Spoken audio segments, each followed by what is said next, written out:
I am Patricia Siebel. I'm a nursing student at the University of South Alabama, and today I'm going to be doing my NG tube insertion.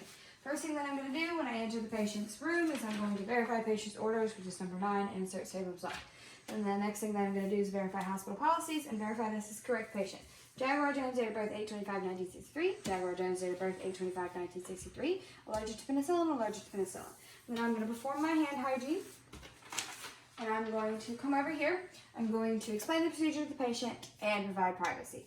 Next thing that I'm going to do is I'm going to don my goggles. And I'm going to perform hand hygiene. I'm going to raise the bed, lower the side rail, and assess my patient. I'm going to attach the pulse oximetry, and I'm going to assess for valve sounds, valve movements.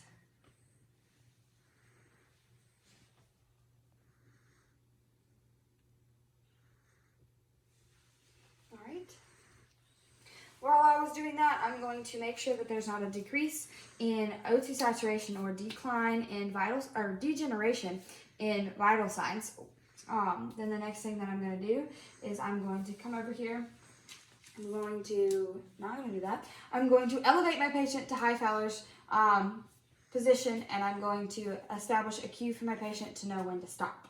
Then I'm going to come over here and I'm going to open my NG tube, apply a dab of lube, and then I'm going to make sure that this is 60 milliliters syringe, which is only 10 because we do not have the 60 milliliters, and make sure that plunger is movable. Then I'm going to come over here and put on my clean gloves.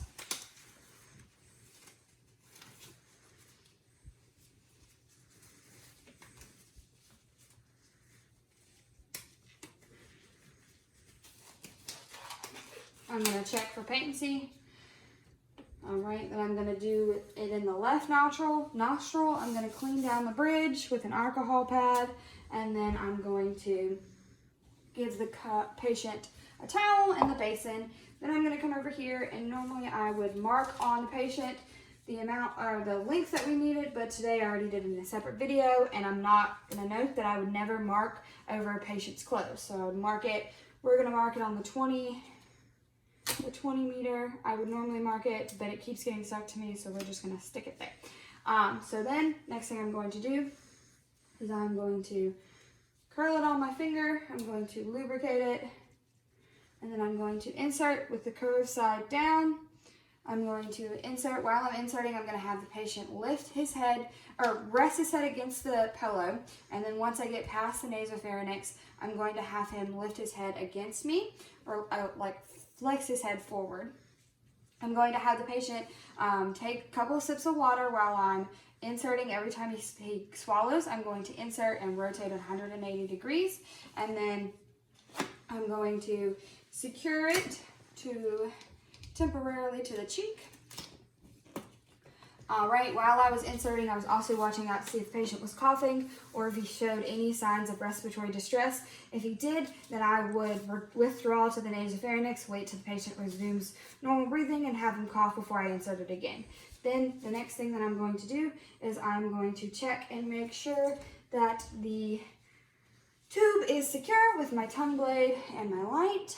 Alright, then I'm going to make sure that I have gastric return, so I'm going to look for gastric return and gastric continence.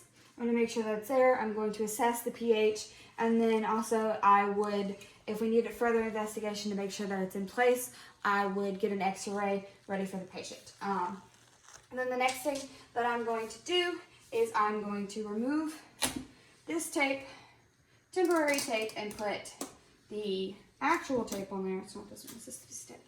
And then secure it to the nose.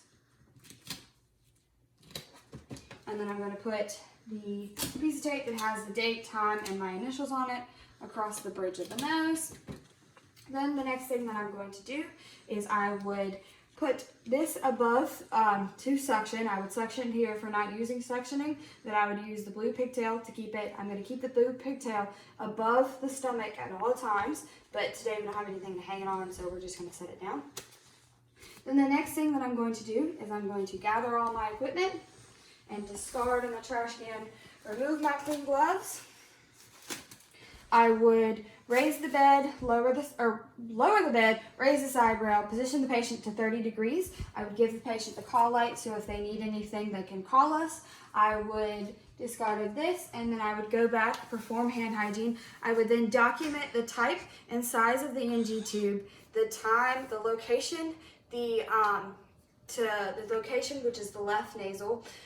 Then I would also make sure that it's secured and it's verified that it's in the right location.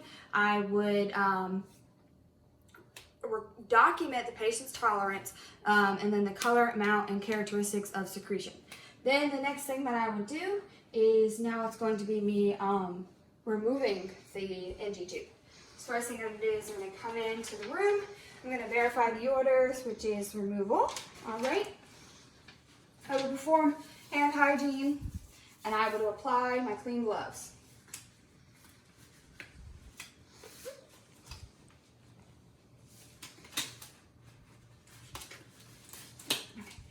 Once I have my clean gloves on, I would come over to the patient, I would explain the procedure to the patient, and I would make sure that he was all right with it. I would come over here, remove the tape for the patient, and I would tell the patient to take a deep breath and hold as I removed it from his nasal, and then throw it away. But I'm not going to throw it away because I don't want to throw it in the actual trash can. Our little bag fell. And then I would remove my clean gloves. I would position the patient comfortably. So I would raise the bed or lower the bed back down. I would raise the side rail, and then I would perform hand hygiene, and then I would document the procedure, the measurement of drainage, and then I would also perform oral hygiene.